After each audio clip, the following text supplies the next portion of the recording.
Pagi itu, Santi baru selesai menyapu teras ketika suara motor berhenti mendadak di depan rumah kontrakannya. Dua polisi turun. Seragam mereka rapi, tapi tatapannya dingin seperti sudah memutuskan segalanya. "Santi Rahmawati?" tanya salah satu.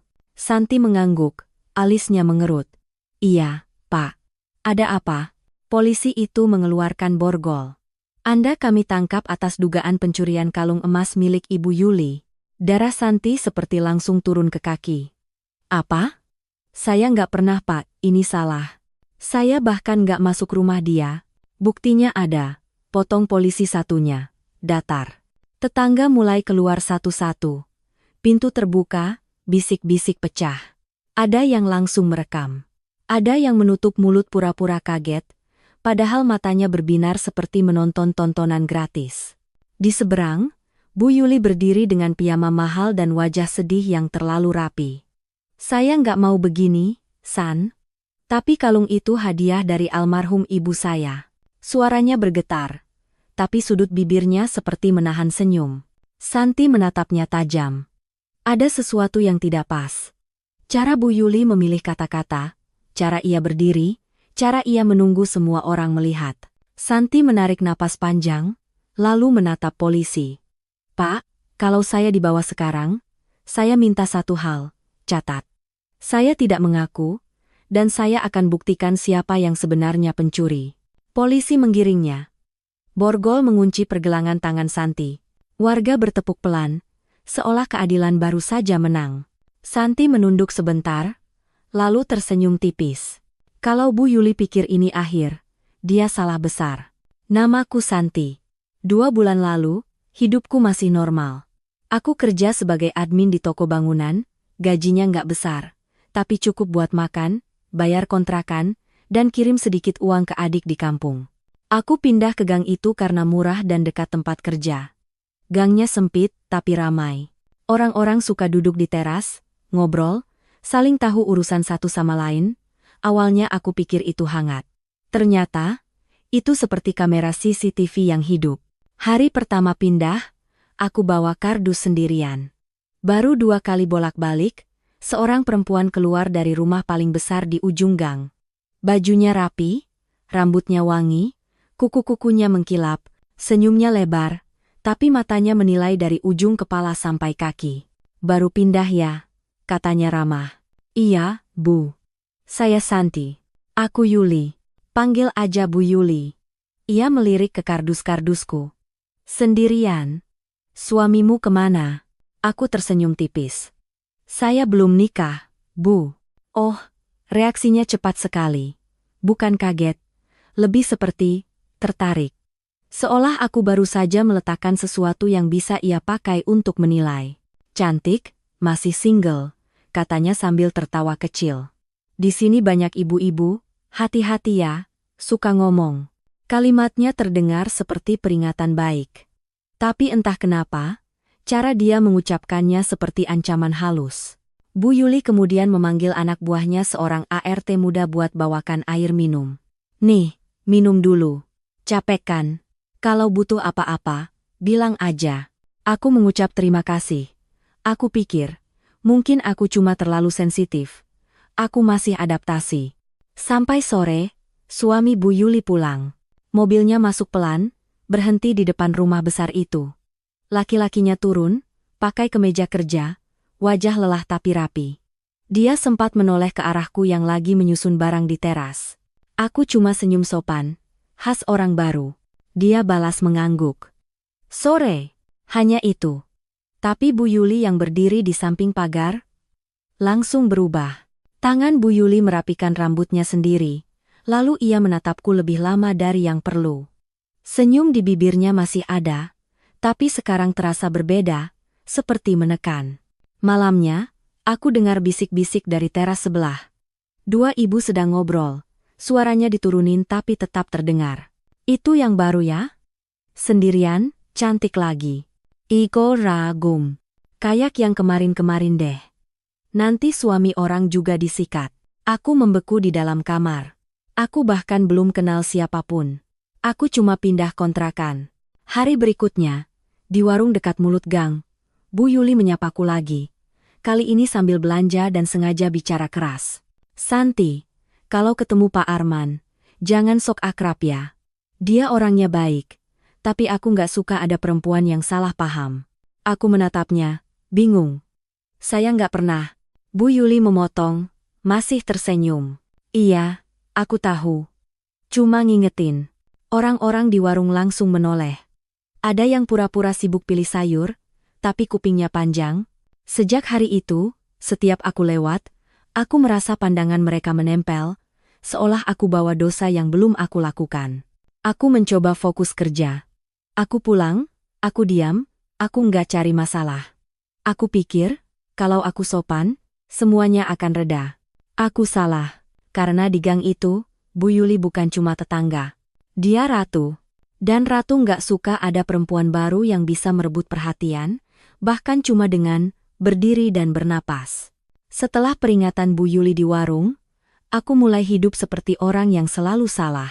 Bukan karena aku melakukan sesuatu, tapi karena orang-orang sudah terlanjur percaya aku akan melakukan sesuatu. Pagi-pagi, aku berangkat kerja. Ibu-ibu yang biasanya ramah jadi mendadak sibuk menyapu, tapi sapunya nggak benar-benar nyapu. Mereka cuma mau punya alasan buat berdiri dan mengawasi. Kalau aku lewat, mereka berhenti bicara. Kalau aku sudah jauh bisik-bisiknya hidup lagi. Aku pura-pura nggak dengar. Aku belajar menutup telinga dan menutup hati, tapi ada hal yang nggak bisa aku tutup. Rasa nggak aman di rumah sendiri. Satu sore, aku pulang lebih cepat karena toko sepi. Aku masuk gang, dan tepat di depan rumah Bu Yuli, aku lihat Pak Arman sedang memperbaiki pot bunga yang jatuh. Mungkin cuma hal kecil, tapi itu pertama kalinya aku lihat dia benar-benar ada di luar rumahnya. Aku tetap jalan, niatku cuma lewat. Tapi pot itu tiba-tiba menggelinding ke arah kakiku. Refleks aku berhenti dan mengambilnya. Pak, ini potnya. Pak Arman menoleh, lalu tersenyum sopan. Oh, makasih ya. Aku menyerahkan pot itu. Sama-sama, Pak. Kalimat kami cuma dua, tapi udara langsung berubah. Karena Bu Yuli muncul dari dalam rumah seperti badai. Arman. Suaranya manis, tapi tajam. Ngapain di luar? Panas. Pak Arman cepat-cepat berdiri. Ini, pot jatuh. Bu Yuli menatapku dari atas ke bawah. Santi, kamu pulang cepat ya? Iya, Bu. Aku mencoba tetap biasa saja. Bu Yuli tersenyum. Bagus. Kalau ketemu suami orang, jangan lama-lama di depan rumah ya. Nanti orang salah paham. Aku menelan ludah. Saya cuma ngambil pot. Iya, aku tahu. Bu Yuli mendekat, lalu menepuk bahuku pelan lebih terasa seperti menandai daripada menyentuh. Aku cuma sayang sama kamu. Lingkungan sini, mulutnya pedas. Dia bilang mulutnya pedas, tapi dia sendiri yang paling pedas. Aku pamit dan masuk rumah.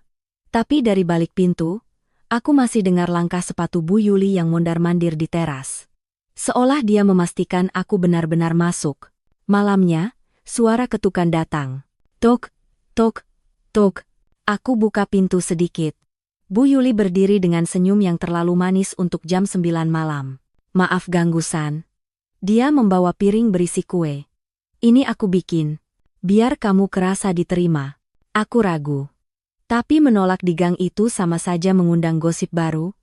Aku terima. Makasih, Bu. Dia melirik ke dalam rumahku yang sederhana. Lalu matanya berhenti di meja kecil dekat jendela. Tempat aku taruh tas kerja dan dompet. Kamu kerja di mana, San? Tanya Bu Yuli, santai. Di toko bangunan depan jalan raya, Bu. Oh, jauh juga ya. Berangkat jam berapa? Aku menjawab seperlunya. Tapi Bu Yuli terus bertanya, seperti sedang mengisi formulir. Jam kerja, hari libur, apakah aku sering lembur, apakah aku punya pacar, apakah aku sering pulang malam. Aku mulai sadar, ini bukan basa-basi, ini pendataan. Saat dia akhirnya pamit, dia berkata pelan, hampir seperti bisikan. Kamu cantik, San. Tapi cantik itu kadang bikin masalah. Apalagi di tempat kayak gini. Aku tutup pintu, jantungku berdetak cepat. Aku coba menenangkan diri. Mungkin Bu Yuli cuma overprotective. Mungkin dia takut aku menggoda suaminya.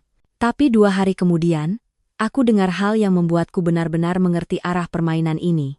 Aku baru pulang kerja.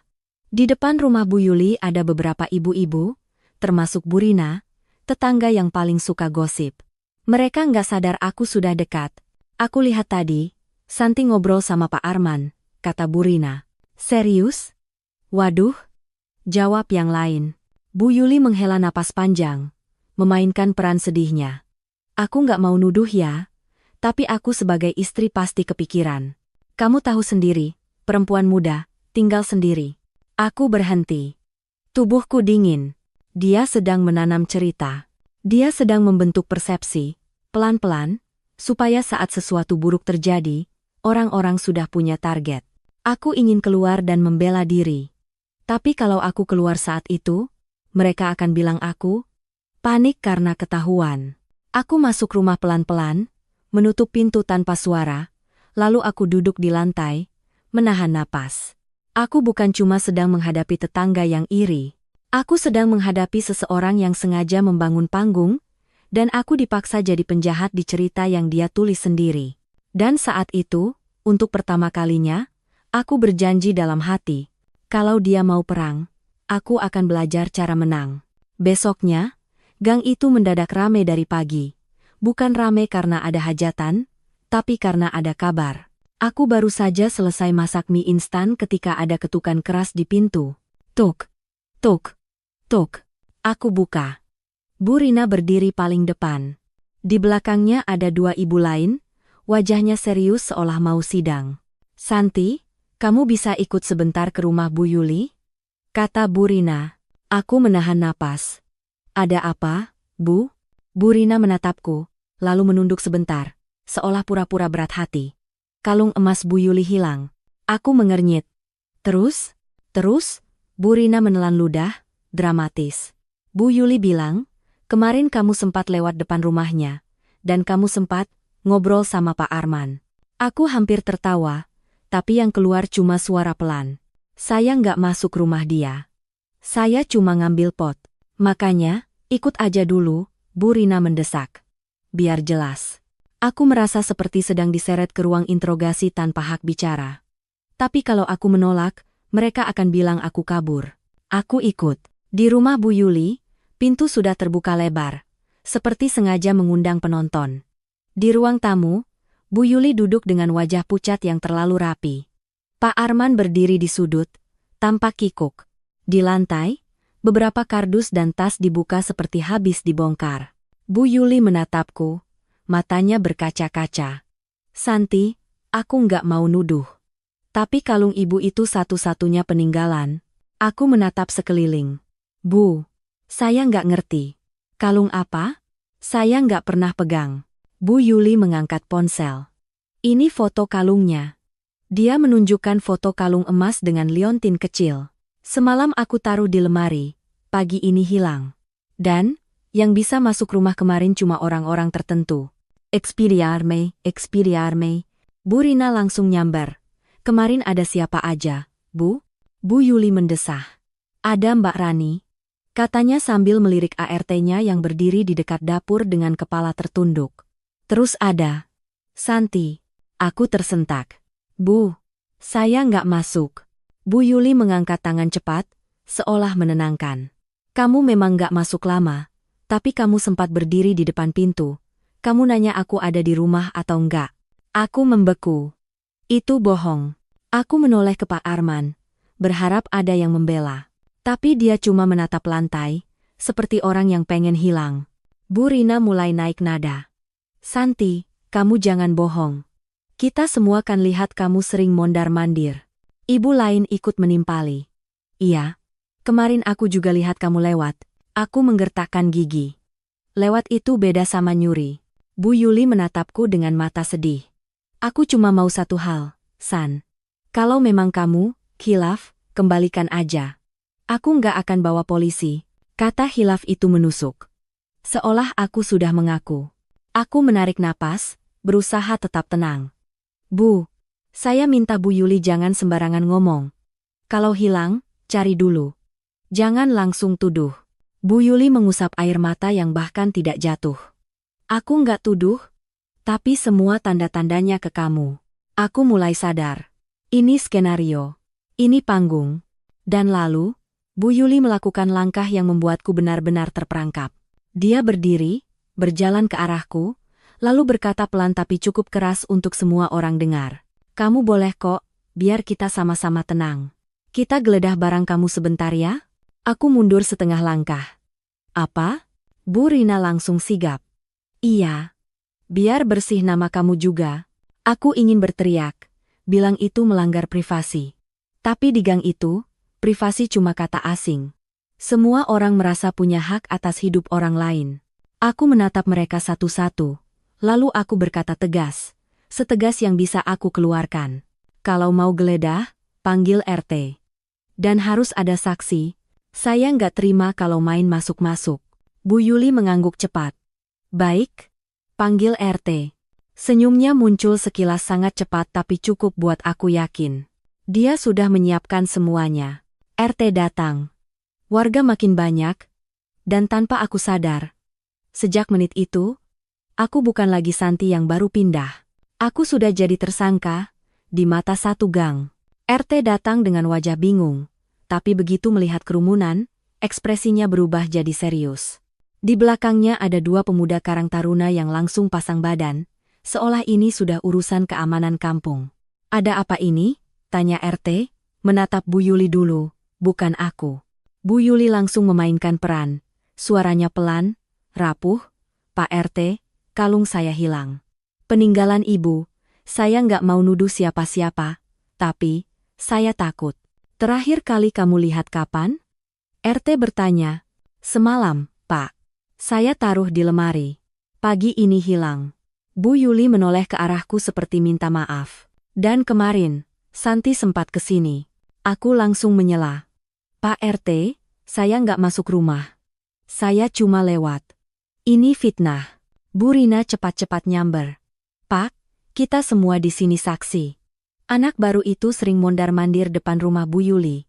Kemarin juga sempat ngobrol sama Pak Arman. Aku menoleh tajam. Ngobrol dua kata bukan bukti, Pak Arman akhirnya angkat suara, lirih dan ragu. Santi, kemarin kamu memang ada di depan pagar. Aku menatap dia seperti ditampar. Pak, saya cuma ngambil pot, itu aja. Pak Arman menelan ludah, matanya menghindar. Iya, tapi, ya kamu ada. Kalimat itu jatuh seperti batu. Bukan karena isinya, tapi karena efeknya. Di telinga warga, itu terdengar seperti pengakuan terselubung. RT mengusap wajah, lalu menatapku. Santi, biar jelas, kita geledah rumah kamu. Kamu setuju? Aku ingin menolak, tapi seluruh gang sudah di sini. Menolak berarti menyembunyikan. Setuju berarti membiarkan mereka mengacak-acak hidupku. Aku memilih strategi paling aman. Boleh, Pak, kataku, menahan marah. Tapi saya minta dicatat. Dan semua yang masuk harus kelihatan. Jangan ada yang masuk diam-diam. Bu Yuli mengangguk cepat. Iya. Iya. Tenang, San. Tenang? Aku dibawa berjalan ke rumahku dengan rombongan seperti arak-arakan. Pintu rumahku terbuka, dan dalam hitungan detik, rumah kecilku berubah jadi arena tontonan. Bu Rina langsung menuju lemari. Ibu-ibu lain membuka laci. Ada yang mengangkat bantal. Ada yang memeriksa bawah kasur. Mereka menyentuh barang-barangku tanpa izin, tanpa rasa bersalah. Aku berdiri di dekat pintu, mencoba mengawasi semuanya sekaligus. Tapi mata manusia cuma dua. RT memeriksa sudut-sudut sambil menggerutu, kalau nggak ada, ya sudah. Jangan main tuduh.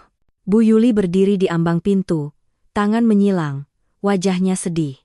Tapi matanya memindai ruangan seperti orang yang sedang menunggu sesuatu muncul. 5 menit. 10 menit. Lalu Bu Rina tiba-tiba berteriak. Seolah menemukan harta karun. Ini, ya Allah, ini dia. Semua kepala menoleh. Bu Rina mengangkat sesuatu dari dalam tas kain di lemari bajuku.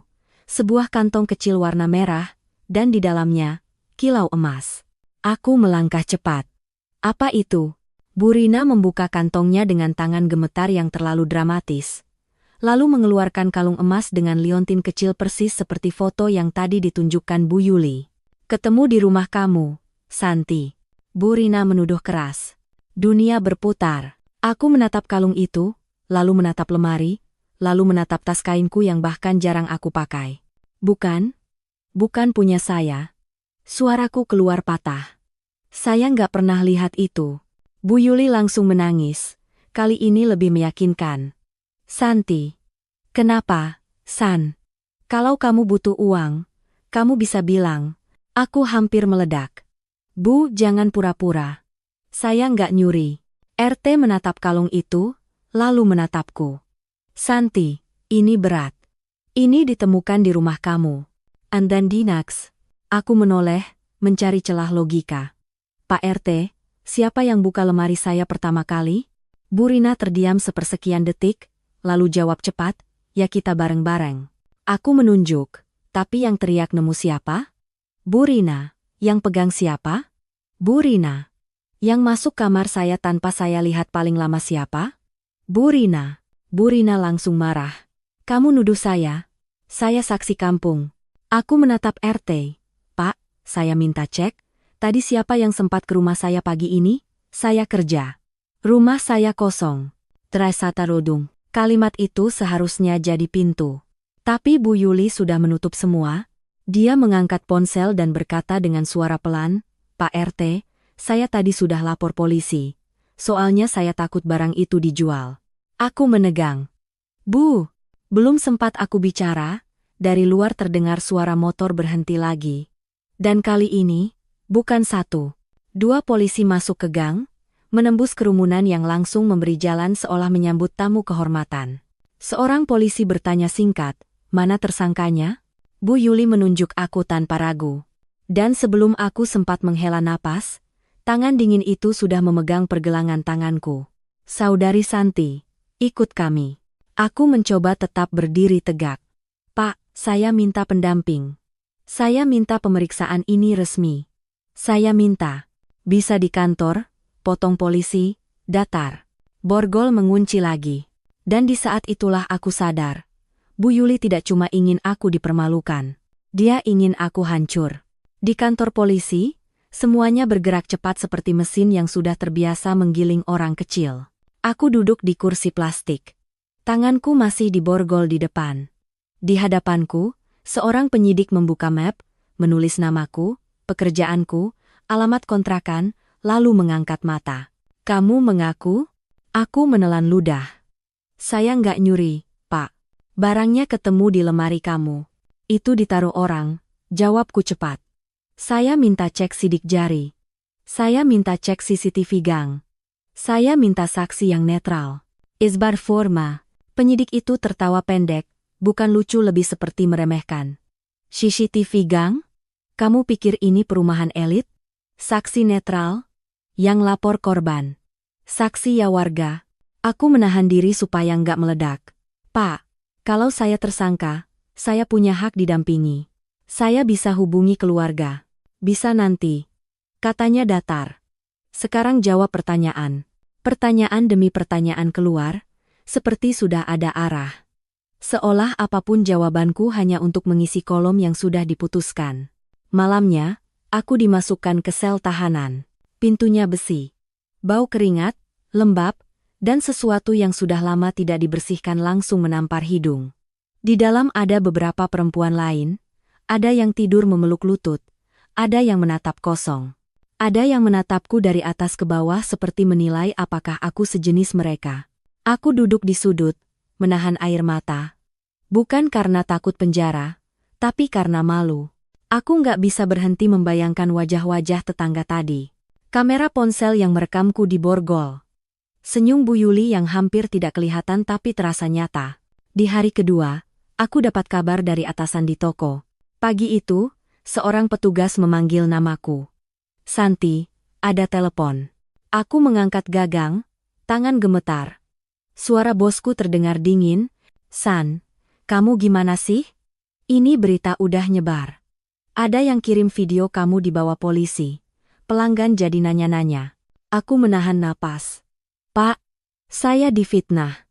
Saya nggak nyuri. Bosku mendesah. Saya nggak bisa ambil risiko. Kamu kan ngerti. Untuk sementara, kamu nggak usah masuk lagi. Kapan, Pak? Suaraku pecah. Lihat nanti. Fokus beresin masalah kamu. Klek. Telepon mati. Aku menatap gagang itu seperti orang bodoh. Dalam 2 menit, aku kehilangan pekerjaan yang jadi satu-satunya pegangan hidup. Hari ketiga, aku baru bisa menghubungi adikku di kampung. Aku bilang pelan-pelan, biar dia nggak panik. Tapi adikku tetap menangis. Kak, tetangga di sini ada yang lihat video itu. Katanya kakak nyuri. Ibu dengar, Kak. Jantungku seperti diremas. Aku menutup mata. Kamu jangan percaya. Kakak bakal buktiin. Aku menutup telepon sebelum air mataku jatuh ke gagang. Malamnya, di sel, seorang perempuan tua yang dipanggil Bu Sari mendekat. Wajahnya keras, tapi matanya pernah lembut. Kamu kasus apa? Tanyanya. Aku ragu, lalu menjawab jujur. Katanya nyuri kalung. Bu Sari menatapku lama. Kamu nggak cocok jadi maling. Aku tertawa hambar. Saya bukan. Info to Daimai. Bu Sari mengangguk pelan. Kalau kamu beneran difitnah, kamu jangan cuma nangis. Di luar sana, orang kayak kamu hancur bukan karena penjara, tapi karena label. Label, itu kata yang menempel di dadaku seperti cap panas. Hari keempat, aku dipanggil lagi untuk pemeriksaan. Penyidik menunjukkan kertas berita acara. Kalau kamu tanda tangan, proses bisa cepat. Kamu bisa dapat keringanan. Aku membaca. Di situ tertulis, tersangka mengakui mengambil kalung saat korban lengah. Avai, dabai, and now. Aku menatapnya dengan darah naik ke kepala. Ini bohong. Penyidik itu menatapku datar. Kalau kamu nggak kerja sama, kamu bisa ditahan lebih lama. Aku menggertakkan gigi. Saya nggak tanda tangan. Dia menatapku sejenak, lalu menyandarkan punggung, seperti menikmati perlawanan orang yang tidak punya kuasa. Ya sudah, katanya. Kita lihat kamu kuat sampai kapan. Hari ke-5 sampai ke-7 seperti kabut gelap. Aku makan tanpa rasa. Aku tidur tapi mimpi buruk. Aku bangun dengan dada sesak. Kadang aku dengar orang-orang di sel bercanda, tapi aku seperti ada di dunia yang beda. Yang paling menyakitkan bukan dinding besi. Yang paling menyakitkan adalah bayangan gang kecil itu, saat aku nanti pulang. Karena aku tahu, meskipun aku dibebaskan, orang-orang tetap akan berbisik. Maling itu. Dan Bu Yuli akan tetap berdiri di ujung gang, menikmati hasil karyanya. Tapi di malam ke-7, ketika aku duduk memeluk lutut, aku membuat satu keputusan yang mengubah semuanya. Aku berhenti berharap orang akan percaya. Aku mulai merencanakan cara membuktikan dan membalas. Pagi di hari ke-8, pintu sel dibuka dengan suara berderit yang bikin semua orang refleks menoleh. Santi Rahmawati. Aku berdiri cepat. Jantungku langsung menghantam tulang rusuk. Ini bisa berarti 2 hal. Aku dibebaskan, atau aku makin ditenggelamkan. Aku dibawa ke ruang pemeriksaan. Di sana, penyidik duduk dengan wajah yang sama datarnya, tapi kali ini ada map baru di meja. Tebalnya lebih tipis, tapi aura di ruangan terasa berbeda. Di samping penyidik, ada seorang perempuan muda dengan wajah pucat. Rambutnya diikat rapi, tapi tangannya gemetar. Matanya bengkak, seperti habis menangis semalaman. Aku langsung mengenali dia. Mbak Rani. ART Bu Yuli. Penyidik membuka map, lalu menatapku. Ada perkembangan. Aku menahan napas. Perkembangan apa, Pak? Penyidik menunjuk ke arah Mbak Rani. Dia baru saja memberikan keterangan tambahan. Mbak Rani menunduk, suaranya serak. Mbak, maaf. Aku menatapnya tajam. Maaf kenapa? Dia menelan ludah berkali-kali sebelum akhirnya bicara, seperti orang yang takut kata-katanya sendiri. Kalung itu ada di kamar saya. Duniaku seperti berhenti sebentar. Apa? Suaraku keluar kecil, hampir tidak terdengar. Mbak Rani mengangkat wajahnya. Air matanya jatuh. Kali ini benar. Semalam, Bu Yuli nyuruh saya bersih-bersih lemari. Terus dia bilang kalungnya hilang. Saya panik, saya takut saya yang salah taruh. Aku mendekat setengah langkah. Terus, Mbak Rani menarik napas panjang, seperti sedang menelan racun. Pagi hari setelah keributan, Bu Yuli masuk ke kamar saya. Dia bawa kantong merah kecil. Dia bilang, kamu simpan dulu. Nanti aku ambil lagi. Kepalaku berdenyut. Aku memegang tepi meja supaya tetap berdiri tegak. Penyidik menatap Mbak Rani. Lalu, Mbak Rani mengusap wajahnya. Saya nggak berani nolak. Bu Yuli bilang kalau saya berani cerita, saya bakal diusir, gaji saya nggak dibayar, dan dia punya kenalan polisi. Aku menatap penyidik. Jadi, kalung itu ditaruh di rumah saya, bukan oleh saya? Penyidik menghela napas, seperti baru saja dipaksa melihat lubang dalam sistemnya sendiri. Kami sedang verifikasi. Tapi, ini mengubah arah. Aku menahan emosi yang naik seperti banjir. Marah, lega, sakit hati, semua jadi satu. Tapi belum selesai. Aku menatap Mbak Rani lagi. Kenapa kamu baru ngomong sekarang? Mbak Rani menggigit bibir. Karena Bu Yuli semalam datang lagi ke kamar saya. Dia marah. Dia bilang kalung itu harus hilang dari kamar saya. Dan saya harus bilang ke polisi kalau saya yang ambil. Aku membeku. Dia mau kamu jadi kambing hitam. Mbak Rani mengangguk pelan, menangis. Saya takut, Mbak. Tapi saya juga nggak kuat lihat Mbak di penjara gara-gara saya diam. Aku memejamkan mata. Jadi ini bukan cuma fitnah. Ini rantai. Bu Yuli memakai orang yang lemah untuk memukul orang lain. Lalu menyiapkan orang itu juga untuk dibuang kalau sudah tidak berguna.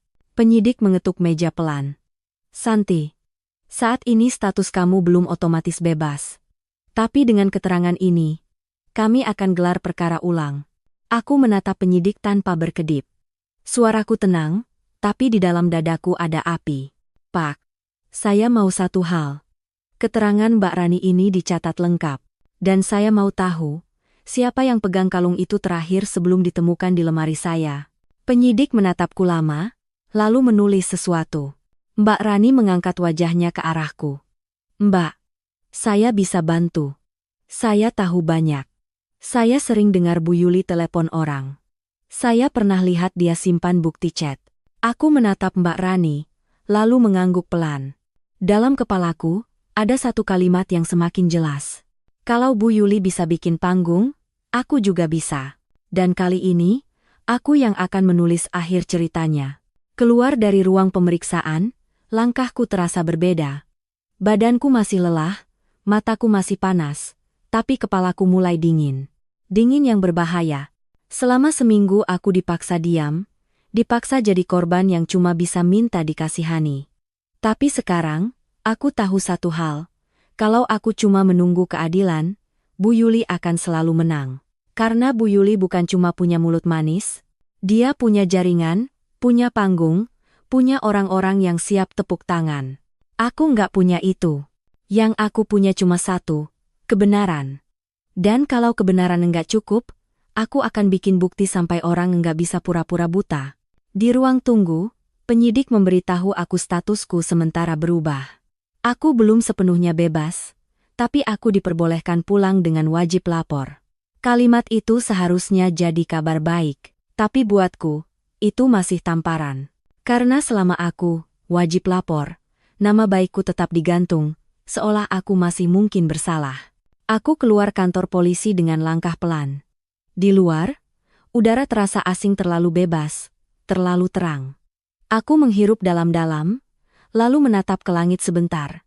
Aku nggak akan pulang sebagai orang yang kalah. Sebelum kembali ke gang, aku menemui satu orang yang selama ini aku hindari karena takut biaya. Pengacara bantuan hukum di kantor kecil dekat pasar.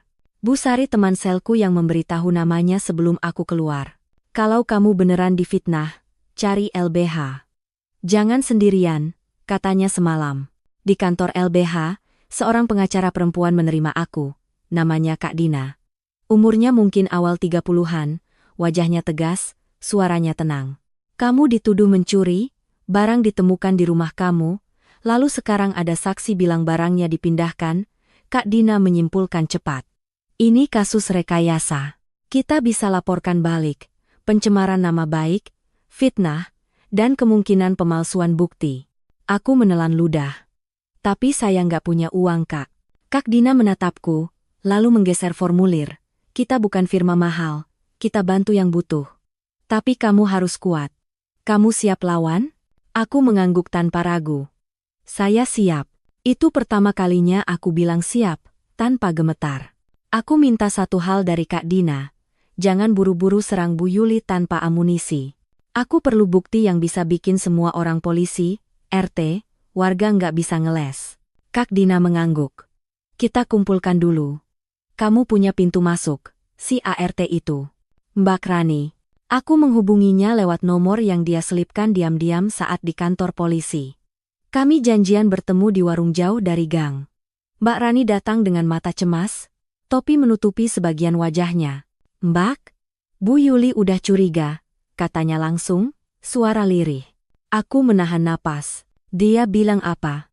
Dia bilang polisi bodoh. Tapi dia bisa beresin. Terus, dia tanya. Saya ngomong apa ke polisi? Aku merasakan amarah naik lagi, tapi kali ini aku paksa tetap tenang.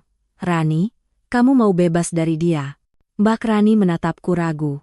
Saya butuh kerja, Mbak. Aku ngerti. Aku mencondongkan badan. Tapi kalau kamu terus di sana, kamu akan dipakai dan dibuang kapan saja. Hari ini aku yang dia jebak. Besok bisa kamu.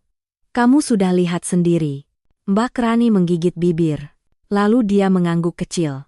Ada satu hal, katanya pelan. Bu Yuli sering chat sama seseorang.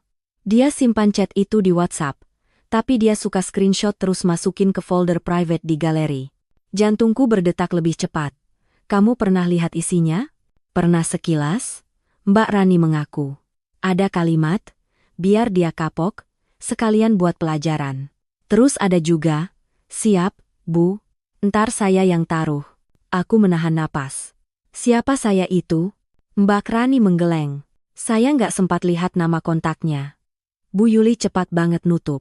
Aku diam beberapa detik. Otakku bekerja.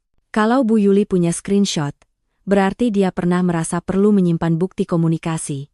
Entah untuk mengancam orang, atau buat memastikan rencananya jalan.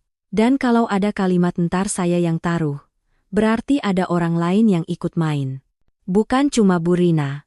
Bisa jadi ada kaki tangan. Aku menatap Mbak Rani, suaraku tegas. Kamu bisa ambil bukti itu?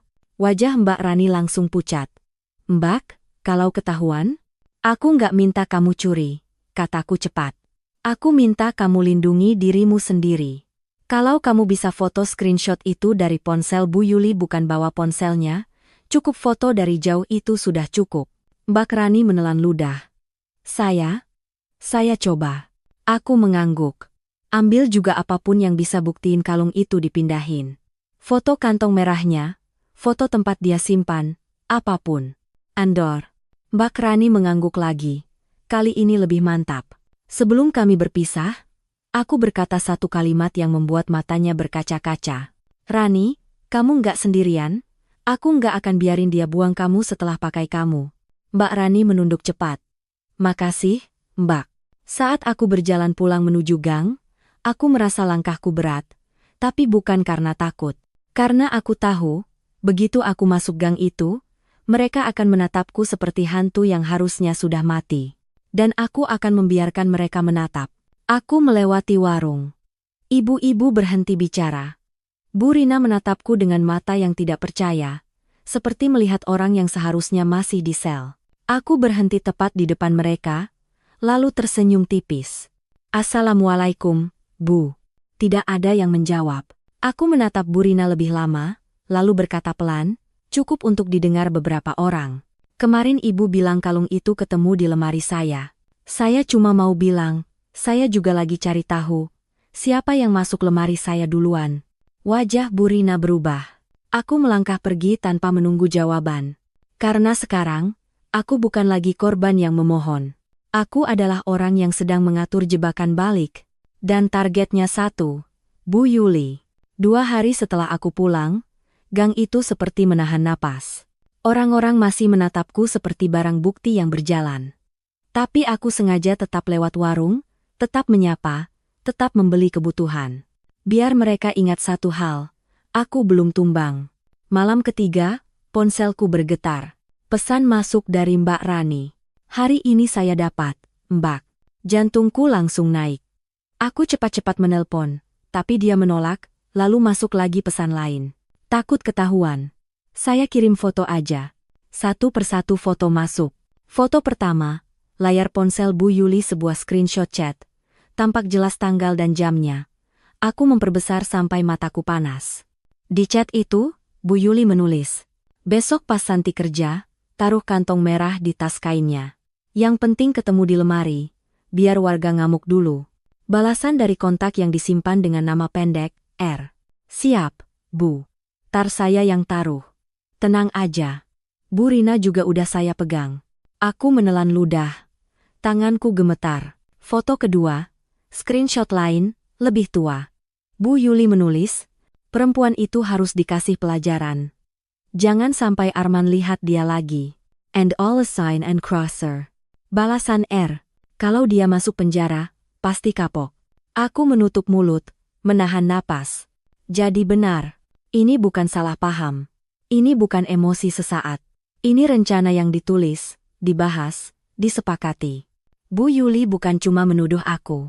Dia membangun jebakan, karena cemburu.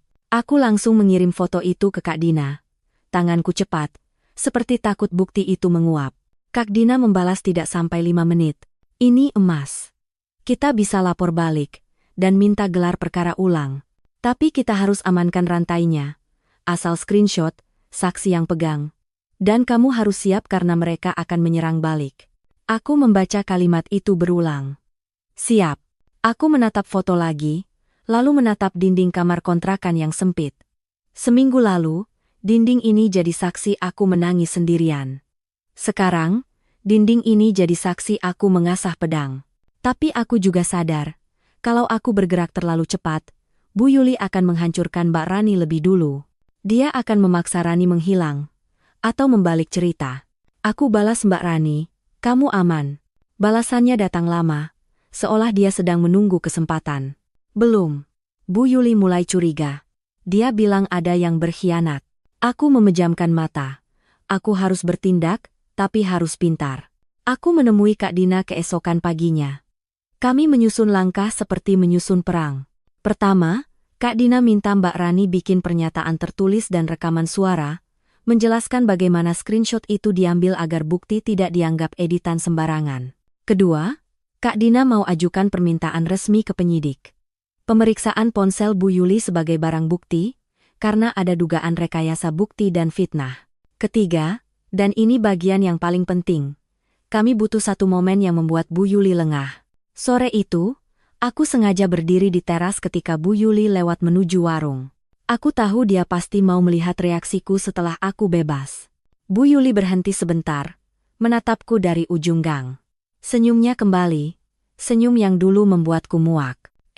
Santi," katanya santai. "Udah selesai urusanmu?" Aku tersenyum tipis. "Belum, Bu." Bu Yuli menahan tawa kecil. "Ya udah, yang sabar ya. Namanya juga hidup. Kadang kita salah langkah." "Salah langkah?" Aku menatapnya lurus. "Iya, Bu. Kadang orang salah langkah. Tapi kadang, orang sengaja dorong orang lain jatuh." Unquote understand the vine.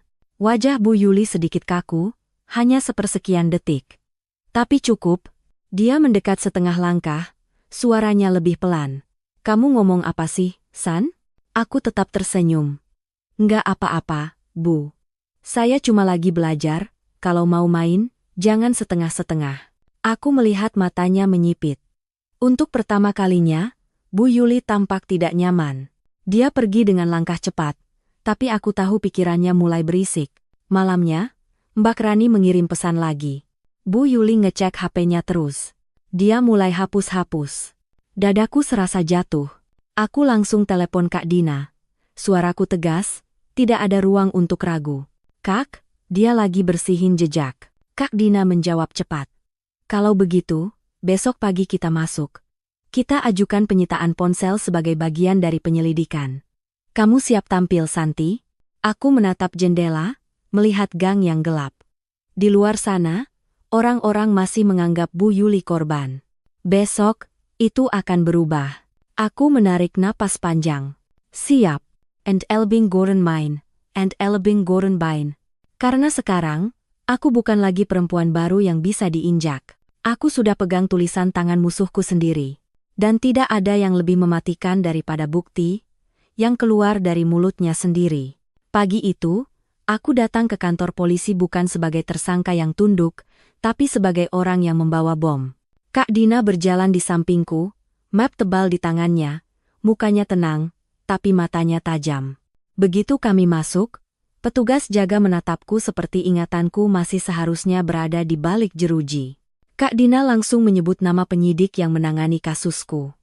Kami mau menyerahkan bukti tambahan dan mengajukan permohonan penyitaan ponsel terlapor. Kata terlapor terdengar seperti musik. Di ruang pemeriksaan, penyidik yang dulu menertawakanku kini duduk lebih tegak. Dia melihat Kak Dina, lalu melihat aku, lalu melihat map. Bukti apa?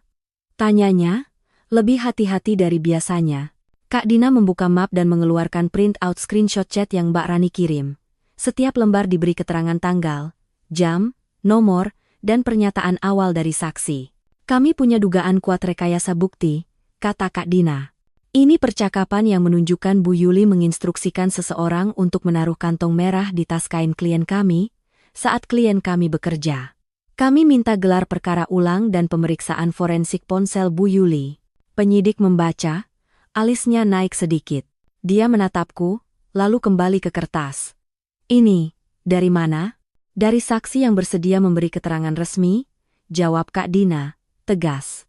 Dan saksi siap hadir hari ini. Aku menoleh ke pintu ketika dibuka pelan. Mbak Rani masuk, wajahnya pucat, tapi langkahnya mantap. Di tangannya ada surat pernyataan. Di telinganya, anting kecil yang biasanya dia pakai seolah dia sengaja datang bukan sebagai orang yang sembunyi-sembunyi, tapi sebagai manusia yang ingin dilihat. Begitu Mbak Rani duduk, penyidik mulai tanya cepat. Kamu ambil screenshot itu kapan? Kamu yakin itu dari ponsel Bu Yuli? Mbak Rani mengangguk, suara bergetar tapi jelas. Saya ambil pas Bu Yuli mandi, Pak.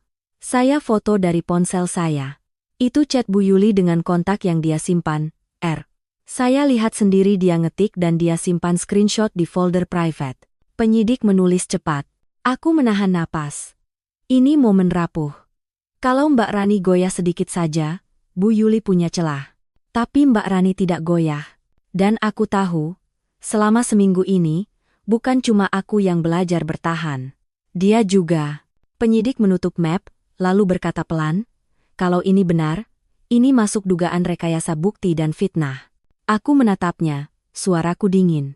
Pak, saya sudah kehilangan kerja, nama saya hancur, keluarga saya malu. Kalau ini benar, saya mau keadilan. Bukan kata-kata. Penyidik mengangguk, kali ini tidak meremehkan. Kami akan proses. Kak Dina langsung bergerak cepat. Dia menyerahkan surat permohonan penyitaan ponsel Bu Yuli dan permintaan pemanggilan Bu Yuli untuk pemeriksaan lanjutan. Tapi Bu Yuli bukan orang yang dia menunggu. Siangnya, gang sudah heboh. Bu Rina berteriak dari teras rumahnya, sengaja keras, supaya semua dengar. Santi itu licik, dia sekarang bawa pengacara. Pasti mau bikin Bu Yuli jatuh biar bisa dekat sama Pak Arman. Aku mendengar itu dari kejauhan saat pulang. Aku tidak berhenti. Aku sengaja jalan pelan, melewati kerumunan, menatap satu persatu wajah yang dulu menonton aku di borgol. Aku berhenti tepat di depan Bu Rina. Aku nggak butuh dekat sama siapapun, kataku pelan, tapi jelas. Aku cuma butuh kebenaran. Bu Rina mendecak. Kebenaran? Kalungkan ketemu di rumah kamu. Aku menoleh ke ibu-ibu lain. Iya, ketemu di rumah saya. Tapi sekarang saya punya bukti siapa yang nyuruh taruh. Kerumunan mendadak sunyi, seperti TV dimatikan. Dari ujung gang, pintu rumah Bu Yuli terbuka. Bu Yuli muncul dengan baju rapi, rambut licin, dan wajah sedih yang sudah disiapkan. Begitu melihat aku, dia tidak marah. Dia justru berjalan mendekat, seperti korban yang teraniaya. Santi, katanya pelan, kamu mau apa sih? Aku sudah maafkan kamu, kamu malah mau balas. Aku hampir tertawa. Kata maafkan itu seperti menampar. Aku menatap Bu Yuli lurus. Bu, saya tidak minta dimaafkan. Saya minta nama saya dibersihkan. Anggora kedam. Bu Yuli menatapku, senyumnya tipis. Nama kamu bersih kalau kamu memang bersih. Aku mengangguk pelan. Makanya, Kita buktikan. Bu Yuli mencondongkan badan. Suaranya berubah lebih kecil, seperti bisikan ular. Kamu pikir kamu menang cuma karena beberapa foto? Kamu tahu siapa aku? Aku menatapnya tanpa berkedip. Saya tahu siapa ibu. Aku mendekat sedikit, cukup supaya hanya dia yang dengar. Dan saya juga tahu.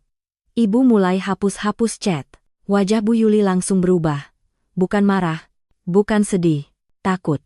Cuma sepersekian detik, tapi aku menangkapnya. Bu Yuli cepat-cepat mengangkat dagunya lagi, kembali pakai topeng. Kamu fitnah aku. Aku mengangguk, tenang. Nanti di depan penyidik, ibu bilang itu. Aku balik badan dan berjalan pergi.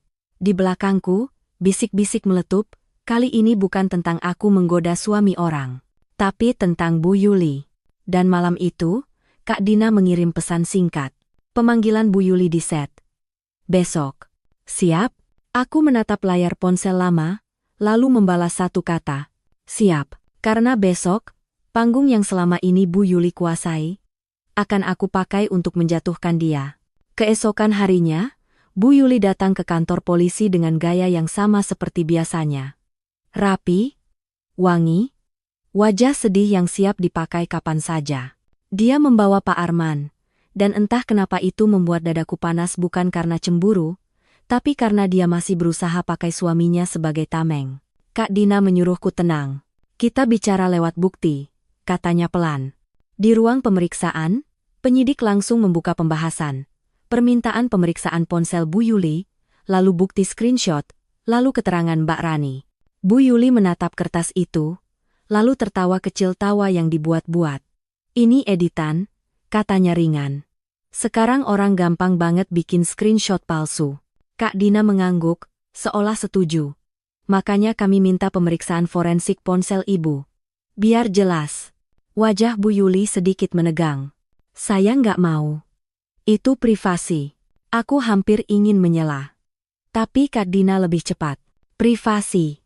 Kak Dina menatapnya tajam. Waktu rumah Santi digeledah rame-rame satu gang. Ibu bicara soal privasi nggak? Bu Yuli menelan ludah. Lalu dia menyerang balik, mengarahkan pandangannya ke penyidik. Pak, perempuan ini iri sama saya. Dia mau merusak rumah tangga saya. Dia sengaja ngajak ART saya bohong. Mbak Rani yang duduk di sisi ruangan menggigil, tapi dia mengangkat wajahnya. Saya nggak bohong, Bu. Bu Yuli memutar badan cepat. Kamu berani lawan saya? Kalimat itu keluar begitu saja, tajam dan spontan. Dan disitulah Bu Yuli membuat kesalahan terbesar. Penyidik menatapnya lama. Ibu baru saja mengancam saksi di ruang pemeriksaan. Bu Yuli langsung mengubah ekspresi, mencoba kembali lembut. Maksud saya kecewa. Indres Tarawan. Kak Dina menyodorkan satu hal lagi. Printout tambahan yang Mbak Rani ambil diam-diam, foto kantong merah di laci kamar Bu Yuli, lengkap dengan tanggal di metadata foto. Apa ini juga editan? Tanya Kak Dina. Bu Yuli terdiam. Penyidik mengetuk meja. Baik. Karena ada indikasi kuat rekayasa bukti dan ancaman terhadap saksi, kami akan ajukan penyitaan ponsel untuk pemeriksaan digital. Dan kami akan rekomendasikan gelar perkara ulang. Bu Yuli berdiri mendadak. Kursinya berderit keras. Kalian gak bisa seenaknya. Saya korban. Aku ikut berdiri. Akhirnya suaraku keluar tenang, tapi penuh luka yang sudah berubah jadi baja. Bu Yuli, korban itu saya. Ruangan sunyi. Aku melanjutkan, pelan tapi jelas. Saya ditangkap di depan warga. Saya dipermalukan. Saya kehilangan kerja. Ibu tahu rasanya adik saya nangis karena kakaknya dibilang maling? Ibu tahu rasanya ibu saya di kampung didatangi orang cuma untuk gosip? Bu Yuli menatapku tajam, tapi tidak lagi punya senyum. Penyidik menghela napas, lalu berkata datar, Bu Yuli, Anda akan kami periksa sebagai terlapor, dan Anda tidak boleh menghubungi saksi. Bu Yuli menoleh cepat ke Pak Arman, mencari dukungan. Pak Arman berdiri kaku, seperti patung yang baru sadar dirinya juga korban. Matanya lelah. Dan untuk pertama kalinya, dia tidak membela Bu Yuli. Yul. Pak Arman bersuara pelan. Kamu beneran ngelakuin ini? Bu Yuli menatapnya. Wajahnya berubah seperti retak. Arman, kamu percaya dia?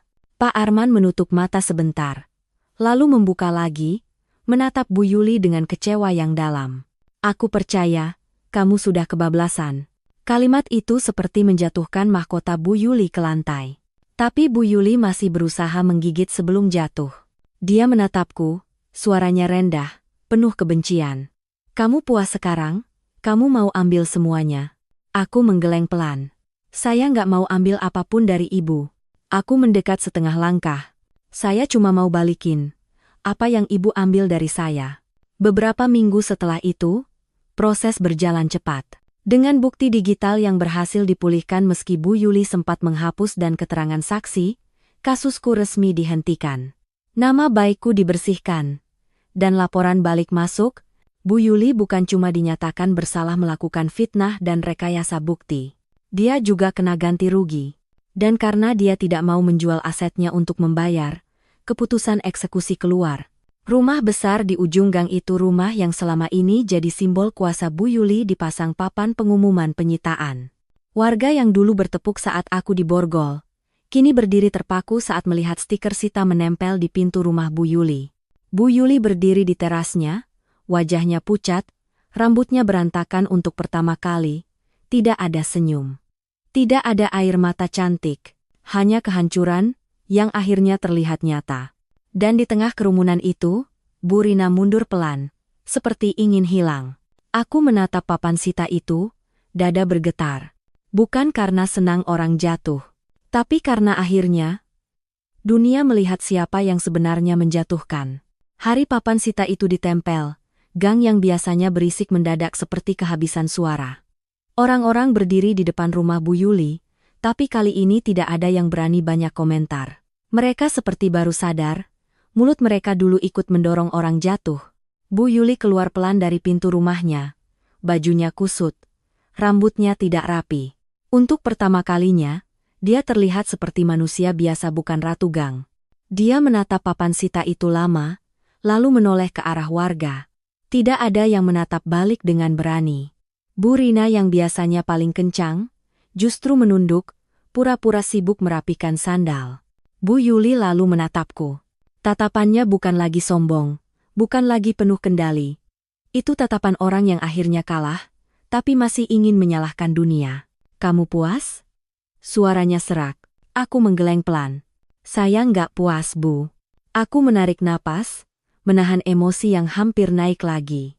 Saya cuma capek disakitin tanpa alasan. Bu Yuli tertawa kecil, getir.